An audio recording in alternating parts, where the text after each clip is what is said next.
Expliquez-nous, Rémi. Vladimir Poutine a annoncé hier qu'il mettait en alerte la force de dissuasion nucléaire russe. Quelle menace représente aujourd'hui l'arsenal nucléaire russe? Eh bien, c'est tout simplement le plus grand arsenal nucléaire du monde devant les États-Unis. Les Russes possèdent, d'après les experts, plus de 6000 ogives nucléaires. Alors là-dedans, il faut faire le tri. Il y a des ogives qui, en fait, ne sont pas opérationnelles, qui sont en réserve, qui sont en fin de service. Mais même si on regarde uniquement les ogives opérationnelles, ce qu'on appelle les ogives déployées, ça reste colossal. La Russie en possède plus de 1600 têtes nucléaires prêtes à être lancées depuis le sol, depuis un sous-marin ou depuis un avion. Alors les États-Unis en ont un peu plus, mais les deux pays ont augmenté leur arsenal l'an dernier. Ils s'étaient mis d'accord en 2010 sur une limite à ne pas dépasser, mais ils s'approchent de cette limite.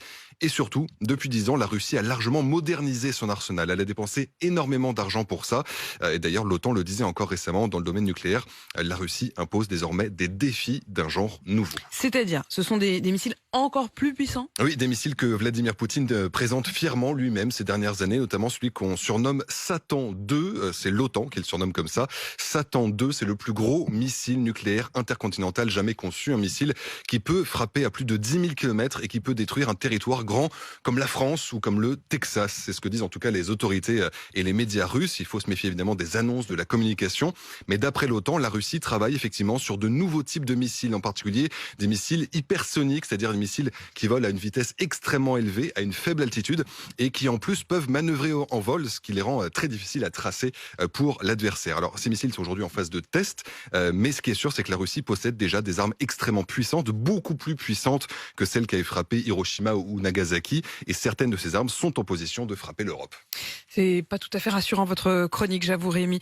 Oui, parce qu'en fait, donc ces missiles, ces pays sont positionnés très proches de nous. Oui, on sait qu'il y a déjà des missiles à capacité nucléaire dans l'enclave de Kaliningrad, ce petit territoire russe coincé entre la Pologne et la Lituanie. Mais bientôt, c'est toute la frontière est de la Pologne qui pourrait être menacée, puisque des missiles pourraient faire leur apparition en Biélorussie. On l'a appris hier, la Biélorussie va modifier sa constitution.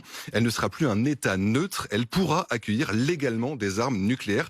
C'est un tournant, c'est la fin d'un engagement qui avait été pris à la chute de l'URSS.